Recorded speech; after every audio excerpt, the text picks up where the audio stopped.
Assalomu alaykum aziz tomoshabinlar. Bugun siz bilan juda ham muhim, nafaqat qiziqarli, balki har birimizning hamyonimizga bevosita ta'sir qiladigan mavzu haqida suhbatlashamiz. So'nggi paytlarda internetda, ijtimoiy tarmoqlarda kommunal to'lovlar uchun pul to'lamaslik mumkin. Rasmiy farmoyish bor degan gaplar tez-tez uchrayapti. Bu haqiqatmi? Agar haqiqat bo'lsa, kimlar uchun, qanday sharoitlarda va qanday yo'l bilan? Aynan shu savollarga bugun atroflicha javob beraman. Aytaylik, har oy kommunal to'lov qog'ozi qo'lingizga tushganda, yana shuncha pulmi degan savol miyangizda aylanadi. Ayniqsa, xizmat sifati qoniqarsiz bo'lganda yoki umuman xizmat ko'rsatilmagan hollarda bu to'lovlarni amalga oshirish nihoyatda og'ir tuyuladi. To'g'rimi? Suv yo'q, isitish sust, svet tez-tez o'chadi. Ammo kvitansiyada to'liq summa yozilgan. Shu kabi muammolar bilan duch kelgan bo'lsangiz, demak, bugungi videoni diqqat bilan oxirigacha ko'rishingiz shart. Negaki siz bilmagan va sizni millionlab so'mlik xarajatlardan qutqarishi mumkin bo'lgan yangi rasmiy detallar mavjud. Bu ma'lumotlar barcha uchun albatta juda katta ahamiyatga ega. Shunday ekan, videoni boshlashdan oldin hoziroq kanalimizga obuna bo'ling va videoga like bosishni unutmang. Bu biz uchun katta motivatsiya. Muammoning o'zagi oldin qanday edi va hozir nima o'zgardi? Keling, avvalo ushbu masala bo'yicha vaziyat qanday bo'lganini eslab olsak. Ilgari kommunal xizmatlar uchun to'lovlarni amalga oshirish so'zsiz majburiyat hisoblanardi. Ya'ni siz xizmat sifati qanday bo'lishidan qat'iy nazar hisobda ko'rsatilgan summani to'lashingiz shart edi. Agar to'lov kechiktirilsa, darhol penya hisoblanar edi. Qarz yig'ilib qolsa, elektr energiyasi, gaz, suv ta'minotidan uzib qo'yish bilan qo'rqitishardi. Ba'zan esa sud orqali undirishga urinishar edi. Ko'pchilik iste'molchilar, ayniqsa keksalar va kam ta'minlangan oilalar bu bosimga dosh bera olmay, noroziliklariga qaramay, barcha to'lovlarni o'z vaqtida amalga oshirishardi. Hattoki biror bir xizmatdan foydalanmagan bo'lsa ham, kvitansiyadagi summani to'lab qo'yaverishardi.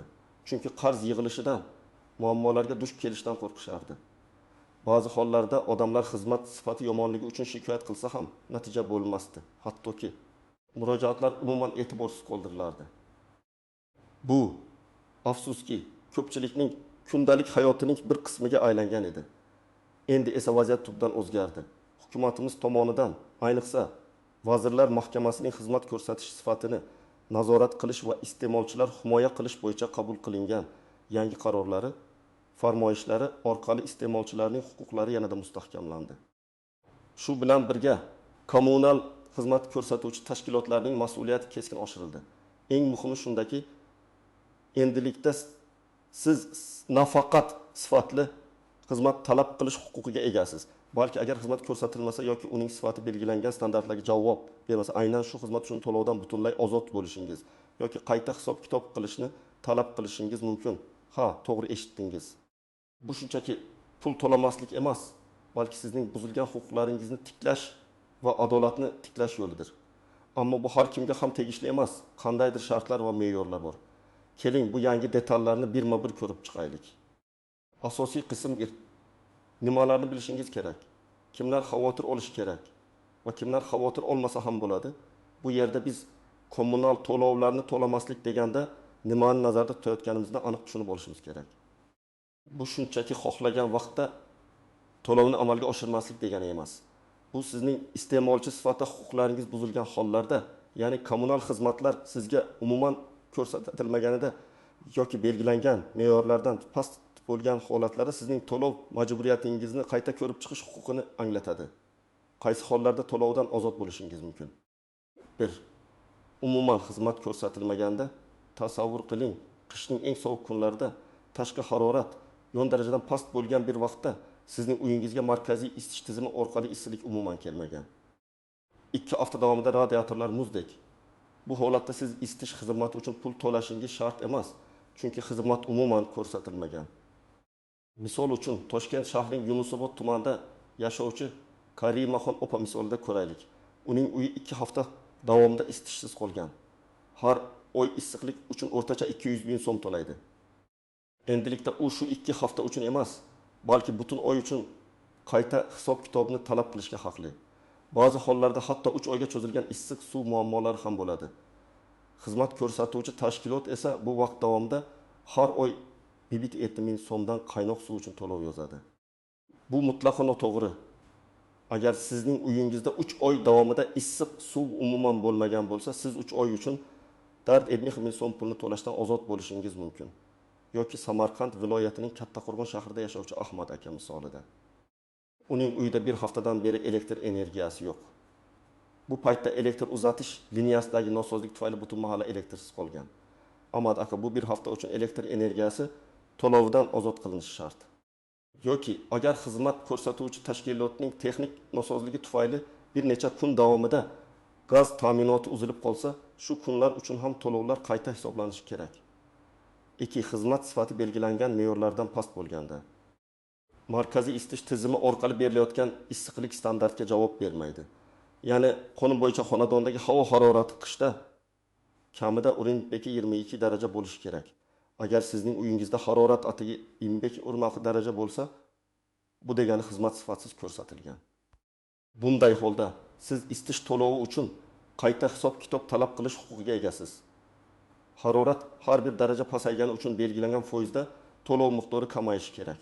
Bu foizlar har bir kommunal xizmat turi uchun alohida belgilangan bo'lib, odatda 3-5 pudning oralig'ida bo'ladi. Farg'ona shahrida yashovchi Nodira opa misoli. Uning uyi qishda sovuq kunlarda ham 16 darajadan yuqori isimasdi. U har oy isitish uchun 1000 ming so'm to'lardi. Agar xizmat sifati 2 darajaga 12 o'rniga olib pasaygan bo'lsa, u 10 gacha kamroq to'lashi mumkin. Bu oyga 15 ming so'm degani. Yoki issiq suv krandan kelayotgan suv qaynoq emas, shunchaki iliq bo'lsa, masalan, 6 daraja o'rniga 34 daraja. Bunday vaziyatda ham siz qayta hisob-kitob qilishni talab qilishingiz mumkin. Bu deyarli har kuni uchraydigan holat. Masalan, uyingizda issiq suv keladi, lekin bosimi juda past bo'lsa yoki umuman sovuq suv kelib turgan bo'lsa, bu ham sifatli xizmat emas. O'ttu. Noto'g'ri hisob-kitoblar va ortiqcha undirishlar. Ba'zan sizning hisobingizga noto'g'ri ma'lumotlar kiritiladi. Misol uchun, elektr hisoblagichingizni bir necha oy davomida tekshirishmagan. Keyin esa birdaniga hisobingizga katta summa yozib yuborishgan.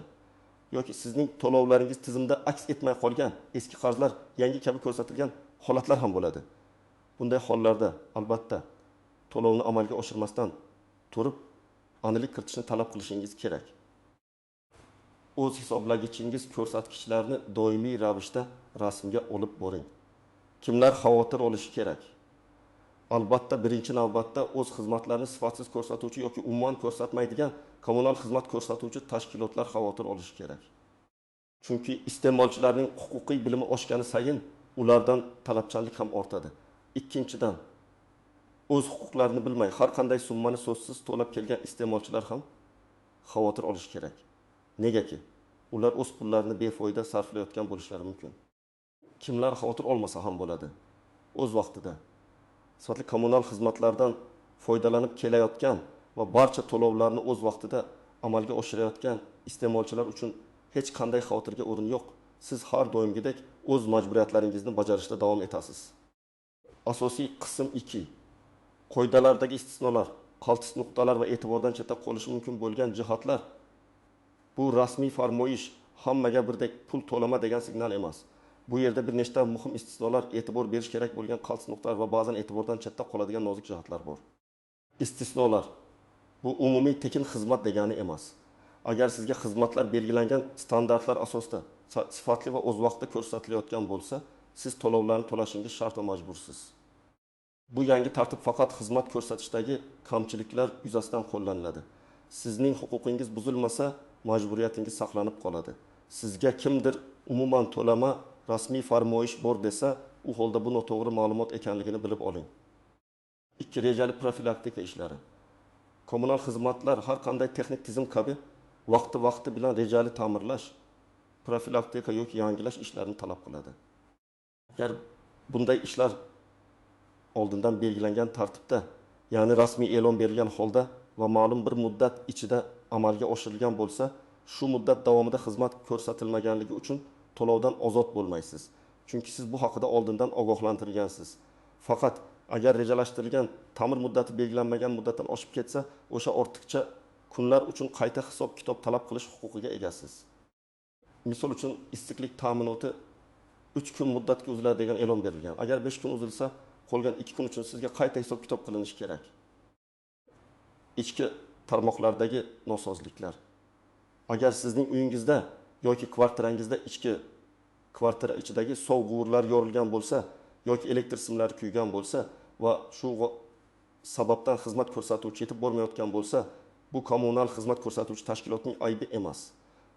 Bu holatlarda siz to'lovlardan ozod qilinmaysiz, balki sizning o'zingizning mas'uliyatingizdagi ichki tizimda. Tashkilot faqat kirish nuqtasigacha bo'lgan xizmat sifatiga javobgar. Qaltis nuqtalar va e'tibordan chetda qolishi mumkin bo'lgan jihatlar. Bir, dalillarning muhimligi. Bu jarayonda eng muhim narsa bu dalillar. Og'zaki shikoyatlar yoki menimcha degan gaplar hech qanday kuchga ega emas. Har bir holatni hujjatlashtirish juda muhimdir. Agar sizda issiq suv bo'lmasa, suv haroratini o'lchaydigan maxsus termometr bo'lmasa ham, hech bo'lmaganda kraningizdan oqayotgan suvni idishga olib, uning bug'lanmasligini, sovuq ekanligini video yoki fotosurat orqali tasvirga oling. Issiqlik bilan bog'liq muammo bo'lsa, xonadoningizdagi havo haroratini ko'rsatadigan termometr fotosuratini oling. Elektr ta'minotidagi uzilishlar bo'lsa, hatto qo'shnilaringiz bilan birga dalolatnoma tuzib, imzolash ham juda muhim. Ushbu dalillar sizning huquqlaringizni himoya qilishda asosiy vosita bo'ladi. 2. Murojaatlarni ro'yxatdan o'tkazish. Siz kommunal xizmatlarga telefon orqali yoki shaxsan murojaat qilganingizda, har doim murojaatingiz ro'yxatdan o'tkazilganligini va unga tartib raqami, registratsiya raqami berilganligini tekshiring. Bu raqam sizning dalilingiz hisoblanadi. Agar ular shunchaki yozib oldik deb aytsa, ishonsangiz katta xato qilasiz. Rasmiy ro'yxatdan o'tgan murojaatgina sizning huquqingizni himoya qiladi. O'tib muddati cheklangan shikoyatlar. Ba'zi kommunal xizmatlar uchun shikoyat qilish muddatlari mavjud. Masalan, aniq bir oyda ko'rsatilgan xizmat sifatidan norozi bo'lsangiz, keyingi oyning ma'lum bir kuniga qadar shikoyat qilishingiz kerak bo'lishi mumkin. Bu muddatlarni bilish va ularga rioya qilish juda muhim. Aks holda sizning shikoyatingiz ko'rib chiqilmasligi mumkin. Qayta hisob-kitob pererashet tushunchasi. Ko'pchilik to'lamayman degan gapni eshitgach, butunlay to'lovlardan qutulib qolishni xayol qiladi. Ammo aslida bu ko'pincha qayta hisob-kitob qilishni anglatadi. Ya'ni sizga ko'rsatilmagan yoki sifatsiz ko'rsatilgan xizmat uchun to'lov summasi qayta hisoblanadi va kamaytiriladi. Ba'zan bu umuman nolga tushishi ham mumkin. Lekin umumiy yondashuv bu adolatli hisob-kitob. Sizga qayta hisob-kitob qilinganida bu summa kelgusi to'lovlardan chegirib tashlanadi. 5. Har bir kommunal xizmat turining o'z qoidalari bor. Elektr energiyasi, gaz ta'minoti, suv, kanalizatsiya, issiqlik, qattiq maishiy chiqindilarni olib ketish. Bularning har birining o'ziga xos xizmat ko'rsatish standartlari, shikoyatlarni ko'rib chiqish tartibi va mas'ul tashkilotlari bor. Masalan, elektr ta'minotidagi uzilishlar bo'yicha hududiy elektr tarmoqlariga murojaat qilsangiz, suv muammolarida suv ta'minoti korxonasiga. Bularni adashtirmaslik kerak. 6. Boshqaruv kompaniyalari, TSJ Joy kommunal xizmat ko'rsatish boshqarmasi va to'g'ridan-to'g'ri yetkazib beruvchilar o'rtasidagi farq. Ko'p xonadonli uylarda yashovchilar uchun ba'zi xizmatlar, masalan, issiqlik uchun mablag'lar avval boshqaruv kompaniyasi orqali yig'ilib, keyin yetkazib beruvchiga o'tkazilishi mumkin. Muammo kelib chiqqanida kimga murojaat qilishni aniqlab olish muhim. Agar muammo sizning uyingizdagi umumiy tarmoqda bo'lsa, boshqaruv kompaniyasi javobgar. Agar muammo tashqi tarmoqlarda bo'lsa, bevosita xizmat yetkazib beruvchi tashkilot. Bu nozik farqni bilish sizga vaqtingizni va asablaringizni tejashga yordam beradi. Amaliy maslahatlar. Tomoshabin nima qilishi kerak? Aniq ko'rsatmalar. Aziz do'stlar, endi esa eng muhim qismga keldik. Harakatlar rejasi. Siz kommunal xizmatlarning sifatsizligidan aziyat chekayotgan bo'lsangiz, nima qilishingiz kerak? Qanday qadamlarni bosishingiz kerak? Bir qadam, hamma narsani hujjatlashtiring. Bu sizning eng asosiy rolingiz. Muammo yuzaga kelgan zahoti yo'q. Sana va vaqtni aniq qayd eting.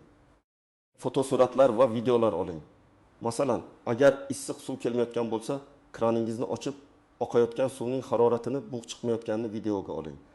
Agar isitish tizimi ishlamayotgan bo'lsa, xonadondagi termometr ko'rsatkichini odatda yo'g'on-peki 22 dan past bo'lsa, suratga oling. Elektr ta'minoti uzilganda hisoblagichingizdagi ko'rsatkichlarni yoki chiroqlar o'chgan holatni videoga oling. Hisoblagichlarning ko'rsatkichlarini muntazam ravishda suratga oling va sanasi bilan saqlang. bu noto'g'ri hisob kitoblardan himoya qiladi. Ikki qadam, rasmiy shikoyatni yuboring. Dalillarni yig'ib bo'lgach, shikoyatingizni rasmiy kanallar orqali jo'nating. Qayerga murojaat qilish kerak? Birinchi navbatda xizmat ko'rsatuvchi tashkilotning o'ziga.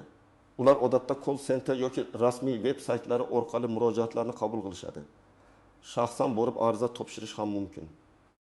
Yagona interaktiv davlat xizmatlari portali My.uz orqali bu eng ishonchli usullardan biri, chunki har bir murojaat ro'yxatga olinadi va unga javob berish majburiy hisoblanadi. Prezident xalq qabulxonalari. Agar boshqa joylardan natija ololmasangiz, bu oxirgi choradir. Nima yozish kerak? Aniq va lo'nda bo'ling. O'zingizning to'liq manzilingiz va aloqa ma'lumotlaringiz. Muammoning mohiyati. Qaysi kommunal xizmatda muammo bor? Aynan nima sodir bo'lgan? Muammo yuzaga kelgan sana va vaqt.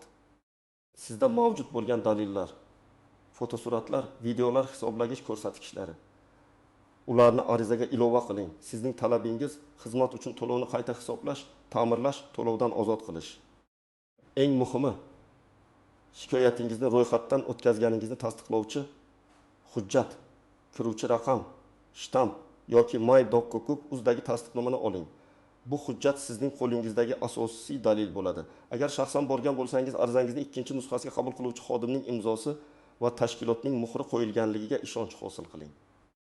Uch qadam, qo'shnilarni jalb qiling.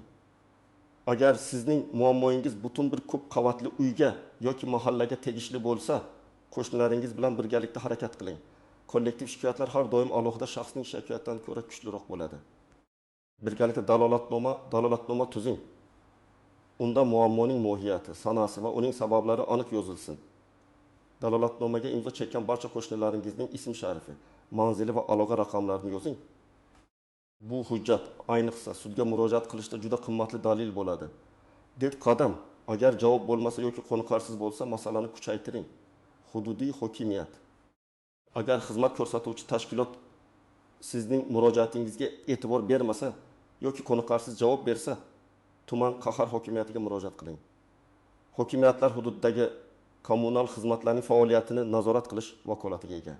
Iste'molchilar huquqlarini himoya qilish agentligi. Bu agentlik iste'molchilarning huquqlarini himoya qilish bo'yicha maxsus organ. Agar sizning huquqlaringiz buzilganiga shubha qilmasangiz, albatta bu agentlikka murojaat qiling. Ular holatni o'rganib chiqib, tegishli choralar ko'rishadi. Prokuratura. Agar yuqoridagi organlar orqali ham adolatga erisha olmasangiz, eng yuqori nazorat organi bo'lgan prokuraturaga murojaat qiling. Prokuratura sizning murojaatingizni o'rganib chiqib, qonuniy baho beradi va aybdorlarga nisbatan choralar ko'radi. Sud. Agar barcha choralar natijasiz bo'lsa, sizning yagona yo'lingiz sudga murojaat qilish. Siz sud orqali o'zingizga yetkazilgan moddiy va hatto ma'naviy zararni ham undirishingiz mumkin. Bu jarayon biroz vaqt talab qilsa ham, ko'pincha adolat tiklanadi. 5 qadam, boshqa xizmatlar uchun to'lovni to'xtatmang. Agar sizda faqat elektr energiyasi bilan bog'liq muammo bo'lsa, boshqa kommunal xizmatlar, gaz, suv chiqindi uchun to'lovlarni to'xtatmang. Bu sizning ahvolingizni yanada murakkablashtiradi va boshqa xizmatlar bo'yicha ham qarzdor bo'lib qolishingizga olib keladi. Muammoni aniq bir xizmat bilan cheklang. 6 qadam, huquqlaringizni biling. O'zbekiston Respublikasi Vazirlar Mahkamasining kommunal xizmat ko'rsatish qoidalarini tasdiqlash to'g'risidagi qarorlari va iste'molchilarning huquqlarini himoya qilish to'g'risidagi qonuni, shuningdek boshqa tegishli me'yoriy hujjatlarni o'rganing. Bu hujjatlar sizning huquqlaringizni va kommunal xizmat ko'rsatuvchi tashkilotlarning majburiyatlarini aniq belgilaydi. Bu bilimlarga ega bo'lish sizni har qanday vaziyatda himoya qila oladi. 7 qadam, to'lovlar haqidagi barcha yozuvlarni saqlang. Har bir to'lov kvitansiyasini, bank ma'lumotnomalarini, elektron to'lovlar tarixini saqlab qo'ying. Bu sizning to'lov majburiyatlaringizni bajarganingizni isbotlashingizda muhim ahamiyatga ega. Xulosa va yakuniy chaqiriq aziz do'stlar, bugungi videoda siz kommunal to'lovlarni to'lamaslik atamasining asl mohiyatini, bu rasmiy farmoyishning kimlarga va qanday sharoitlarda tegishli ekanligini, shuningdek, o'z huquqlaringizni himoya qilish uchun qanday amaliy qadamlar qo'yishingiz kerakligini atroflicha tushunib oldingizdan umiddaman. Unutmang, bu shunchaki qandaydir imtiyoz emas, balki sifatsiz xizmat uchun pul to'lamaslik bu sizning iste'molchi sifatidagi qonuniy huquqingizdir.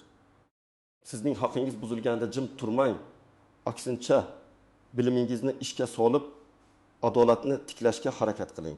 Faqatgina bizning faolligimiz va qonuniy talabchanligimiz kommunal xizmat ko'rsatuvchi tashkilotlarni o'z ishiga mas'uliyat bilan yondashishga undaydi va kelajakda xizmatlar sifatining oshishiga xizmat qiladi.